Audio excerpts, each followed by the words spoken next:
Baik, assalamualaikum warahmatullahi wabarakatuh. Kita lanjutkan perkuliahan ini melalui rekaman kuliah dasar-dasar budidaya tanaman perkebunan. Topiknya masih lanjutan dari langkah-langkah agronomi ataupun proses peningkatan produksi tanaman. Nah, kemarin kita udah cerita penyiapan benih atau bahan tanaman, saprodi, penyiapan lahan, ya, kemudian penanaman, ya, kemudian pengairan dan pemupukan. Yang berikutnya adalah pemeliharaan tanaman. Nah, pemeliharaan tanaman, ya, ini kaitannya adalah proses yang paling lama nanti di dalam budidaya tanaman perkebunan. Ya. Tanaman perkebunan, ya, khusus untuk tanaman perkebunan, pemeliharaan tanaman itu paling sering dilakukan. Ya. Nah, beda dengan tanaman pangan, tanaman horti, pemeliharaan tanamannya cukup singkat karena masa produksinya juga singkat. Tapi tanaman perkebunan itu relatif pemeliharaan tanaman itu relatif lama. Ya. Nah, apa saja adalah proses pemeliharaan tanaman? Nah, ini salah satunya adalah pembubunan. Ya. Pembubunan bertujuan untuk menutup akar, memperkuat batang, menghindari genangan air. Nah, pembubunan ataupun dibikin terumbuk di bahasa orang kampung itu dibikin terumbuk, ya, di tiap batang itu, tiap bedeng ditimbun lagi, dibumbun, ya. Namanya pembubunan. Ya. Pasti kawan-kawan pasti tahu apa itu pembubunan. Nah, pembubunan adalah termasuk komponen pemeliharaan tanaman. Nah, bagaimana tanaman perkebunan? Ya, tanaman sawit jarang yang dibumbun, ya. Ya, jarang dibumbun. Kemudian karet jarang dibumbun. Kemudian apa yang sering dibumbun? Biasanya lada, ya, tanaman lada, vanili, ya, sering dilakukan pembubunan. Ya, tanaman-tanaman perkebunan yang sifatnya keras itu jarang dilakukan pembubunan. Kemudian penyiangan. Nah, penyiangan ini bertujuan untuk memelihara tumbuhan, ya, menghilangkan tumbuhan pengganggu atau herbal atau gulma, ya. Penyiangan itu pengendalian gulma, bisa komponen dari pengendalian gulma. Nah, pengendalian gulma ini kalau tanaman perkebunan paling pokok, seperti tanaman perkebunan yang sifatnya tahunan, ya, paling pokok adalah penyiangan, pembersihan perikingan kalau di kelapa sawit, ya. Kemudian kalau di karet itu pembersihan jalur kerja atau jalur sadap. Nah, itu selalu dilakukan proses penyiangan dari herbal atau gulma. Maka wajib namanya melakukan penyiangan, ya. Kelapa sawit, jalur kerja atau pasak pikul dilakukan penyiangan gulma. Kemudian pemangkasan. Nah, pemangkasan ini, ya, dilakukan pada tanaman tahunan dengan tujuan untuk mengatur bentuk pohon, ya, membuang cabang yang tidak berguna, merangsang perbungaan. Nah, ini pemangkasan, ya. Pemangkasan, ya. Maaf, bisa sebentar karena masih aktif itunya, WA-nya. Nah, pemangkasan ini jenis-jenis pemangkasan bentuk produksi pemeliharaan. Nah, kalau tanaman kakao wajib dipangkas. Kopi lakukan pemangkasan, ya. Pala lakukan pemangkasan. Kemudian lakukan teh wajib juga melakukan pemangkasan, ya. Kemudian cengkeh, perlu nggak melakukan pemangkasan? Kadang perlu, kadang tidak kalau untuk cengkeh. Kelapa sawit pemangkasan, ya, namanya wajib lakukan pemangkasan kelapa sawit. Karet, juga dilakukan pemangkasan. Semua tanaman perkebunan dilakukan pemangkasan, tapi ada pemangkasan berupa bentuk. Nah, kalau kakao dibentuk nih kakao nih supaya tidak tinggi-tinggi amat kakao. Kemudian bentuk produksi, pangkas produksi, membuang cabang-cabang tidak berguna. Bahasa kampungnya itu cabang air, ya, cabang susu, ya, cabang-cabang yang tidak berguna. Kemudian pemangkasan pemeliharaan, artinya cabang-cabang yang tidak produktif itu dipangkas. Ya, kira-kira udah terserang hama, terserang penyakit, itu dilakukan pemangkasan. Wajib melakukan pemangkasan. Itu ya. Jadi pemeliharaan tanaman, ya, pembubunan, penyiangan, pemangkasan itu punya makna tersendiri. Nah, untuk tanaman perkebunan itu dilakukan per tahun, ya, setiap tahun dilakukan, ya. Ya. Dari mulai penanaman, ya, dilakukan pemeliharaan.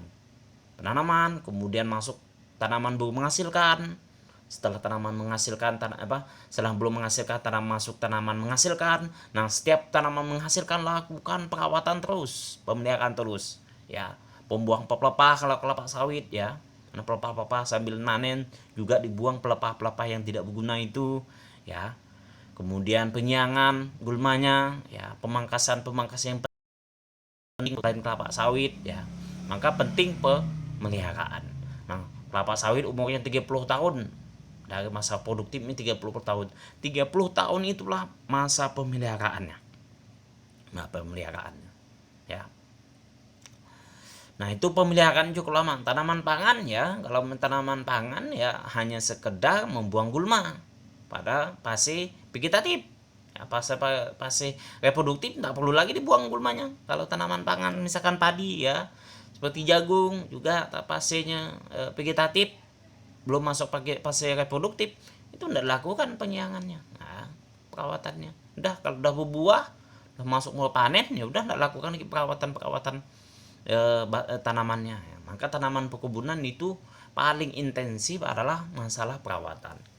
Nah, biaya paling banyak dikeluarkan tanaman perkebunan adalah biaya untuk perawatan, ya, untuk perawatan. Nah, kemudian perlindungan tanaman atau proteksi tanaman. Tindakan untuk melindungi tanaman dari gangguan organisme lain atau OPT, hama, patogen, gulma. Kalau tidak dikendalikan, apa kerugiannya oleh OPT itu? Ya, pertama, mempersulit tindakan pemeliharaan. Ya, kalau misalkan gulmanya tinggi, wah, susah mau manen getah atau mau noreh getah susah. Kalau sawit gulmanya banyak, susah mau panen sawit. Apalagi nanti kalau udah jatuh buahnya susah mungut brondolnya, ya. Kemudian ya pasti akan jumlah produksinya akan turun kalau tidak dikendalikan, ya. Mengurangi mutu hasil, ya, nanti hasilnya akan jelek, ya. Untuk tanaman misalnya kakao kalau ada terinfeksi patogen, ya sulit, jelek hasilnya. Nanti terlalu tinggi patogennya, ya, sehingga mendapatkan racun di buah kakao, ya. Memperlambat saat panen, ini tadi sudah katakan, ini misalkan gulma, patogen itu melambat panen, ya. Maka selalu tindakan perlindungan tanaman itu adalah tindakan dari, ya, paling penting tanaman-tanaman kebun untuk melakukan perlindungan tanaman dari OPT. Pendekatan dasar konsepnya, ya, pendekatannya ini perkembangan organisme pengganggu atau mengendalikan perkembangan sehingga selalu berada di bawah ambang ekonomis.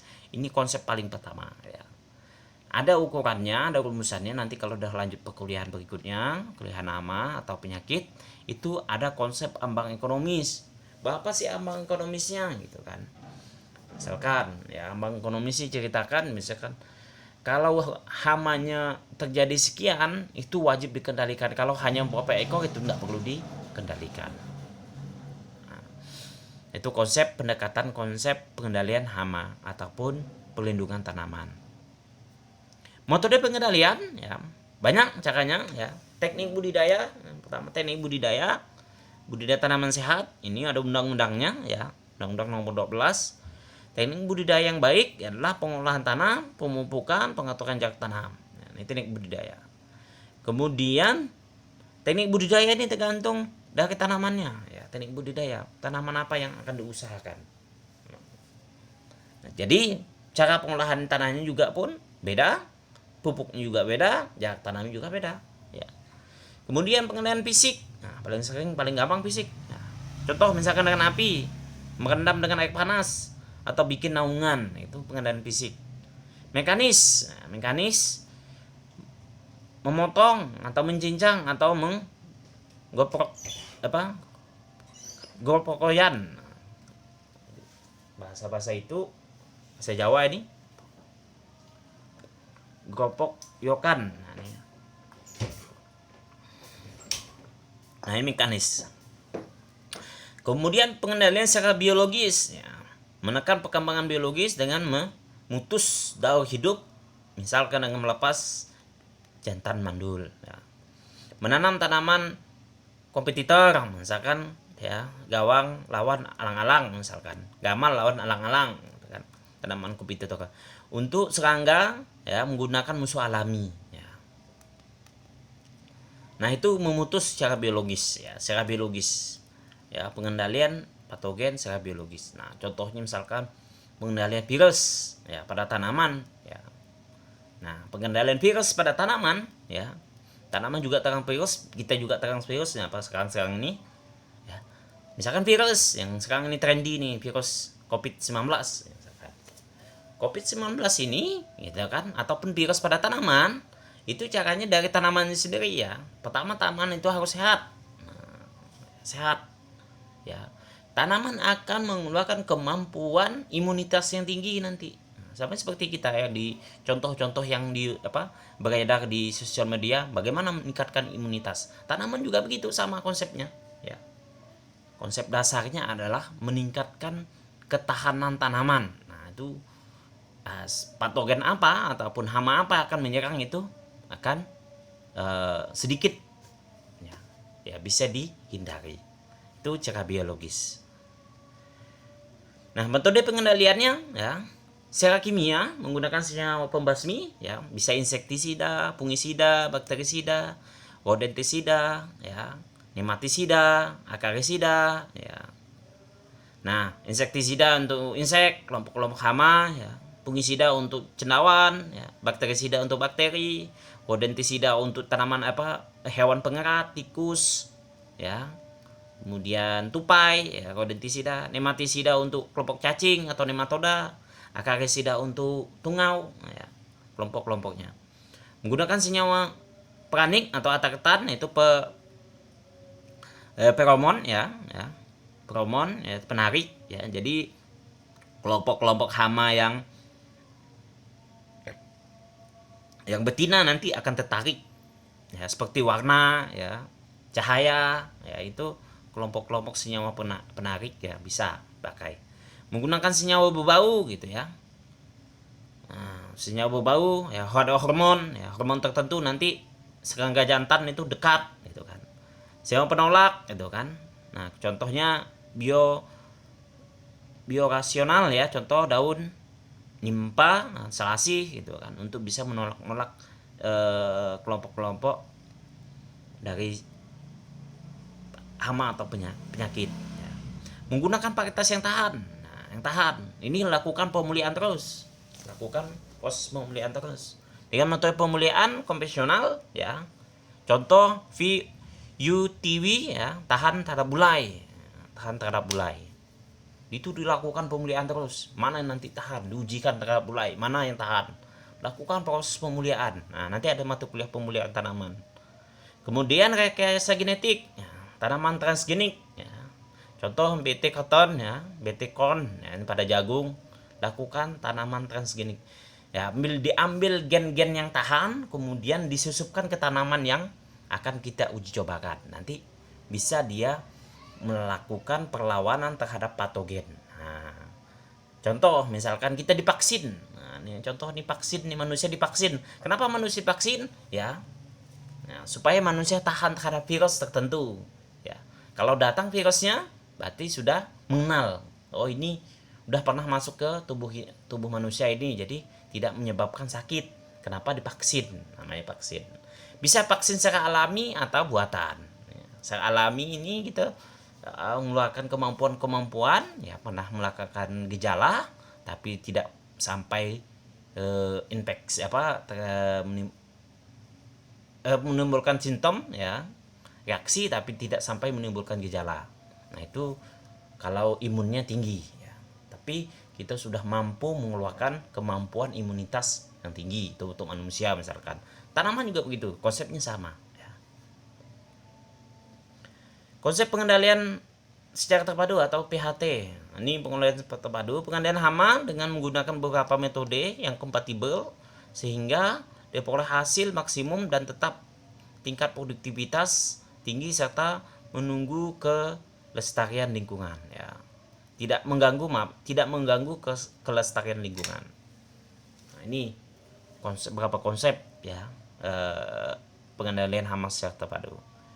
Penggunaan bahan kimia sesedikit mungkin ya dengan dan digunakan zat spektrum sempit ya, atau selektif ya agar hanya organisme sasaran saja yang mati ya. Itu tindakan kimia, itu alternatif terakhir. Digunakan konsentrasi yang tepat ya, agar tidak menimbulkan resistensi terhadap pestisida atau resurgensi. Nah, ini penting nih pengolahan ini. Apalagi ini nanti terlalu banyak disinfektan nanti virus bisa saja melakukan mutasi ataupun resistensi terhadap disinfektan. Itu kan bahaya itu. Jadi harus tepat penggunaan konsentrasinya.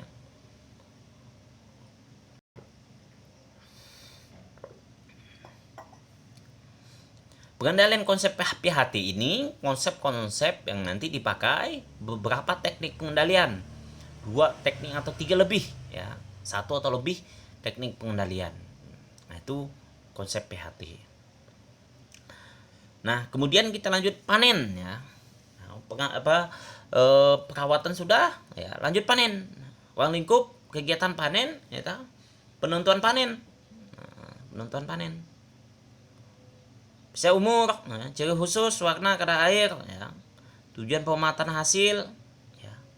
Kadar segar atau kering, taksasi produksi. Nah, ini waktu panen. Ya. Kapan waktu panennya?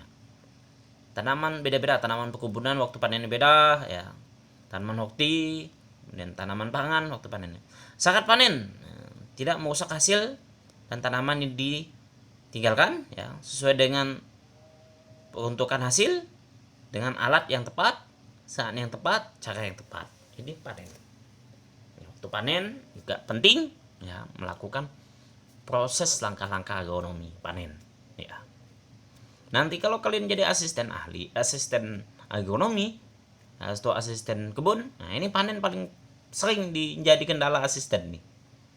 Kehilangan hasil produksi biasanya disebabkan oleh panen. Panen yang tak tepat pertama ya. Panen yang salah ya. Nah, ini penting nih. Yang paling sering itu menjadi kendala adalah bondol nih. Misalkan bondol terlalu banyak gitu kan, itu ada hitungannya. Kerugian asisten kebun ini di sini nih, nanti potongan ini itu punishment atau hukuman oleh manajer itu banyak di sini nih, masalah panen ya. Nah, kalau orang kampung misalkan, orang kampung atau petani-petani karet misalkan, panen juga penting nih ya. Ketika nyadap ya, misalkan airnya tidak masuk ke dalam tempurungnya, itu kan rugi besar kan panen. Pasca panen adalah serangkaian kegiatan sejak saat panen hingga hasil panen dikonsumsi. Ini pasca panen ya. Ini pasca panen. Jadi pengemanenan pasca panen komoditas pertanian dapat digolongkan ke dalam penanganan panen ya primer, seluruh kegiatan sejak saat panen hingga bahan baku dapat disimpan, atau proses selanjutnya selama penanganan hanya untuk tidak terjadi perubahan fisik ya. Penanganan pasca panen sekunder merupakan ya, penanganan panen pertanian sehingga dapat dikonsumsi atau disimpan, bisa melibatkan perubahan kimia bahan seperti dalam proses fermentasi. Ini panen, pasca panen. Tapi kalau kerjaannya agronomis cukup sampai panen, sudah. Pasca panen ini nanti urusan lain ya, sampai distribusi. Misalkan panen buah sawit, distribusinya sampai ke pabrik, itu cukup asisten agronomi atau asisten kebun, kerjaannya selesai. Nanti di sana asisten pabrik lagi yang lain, manajer pabrik yang melakukannya ya, panen. Tujuan penanganan panen ini pasca panen ya, menekan kehilangan hasil Nah, memperoleh hasil yang tingkat baik kualitas maupun kuantitas. Nah, kualitas maupun kuantitas.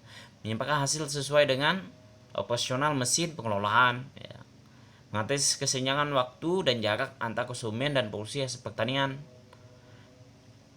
Limbah pengolahan hasil pertanian dapat digunakan menjadi produk yang bernilai ekonomis. Ini tujuan pas penanganan pasca panen. Nah, ini contoh panen. Ya, ini panen padi misalkan. Panen kopi. Nah, ini panen kopi. Ya. Oke, sampai sini. Mudah-mudahan ada pertanyaan, mudah-mudahan jelas langkah-langkah agronomi bisa dipahami. Teman-teman bisa melihat atau mendengar rekaman dari YouTube ini. Ya. Terima kasih. Ini pembersihan sortasi grading ini pengerjaan ini pasca panen juga nih ya. Terima kasih atas perhatiannya. Mohon maaf jika ada kehilapan dan kekurangan. Wabillahi taufiq hidayah. Assalamualaikum warahmatullahi wabarakatuh.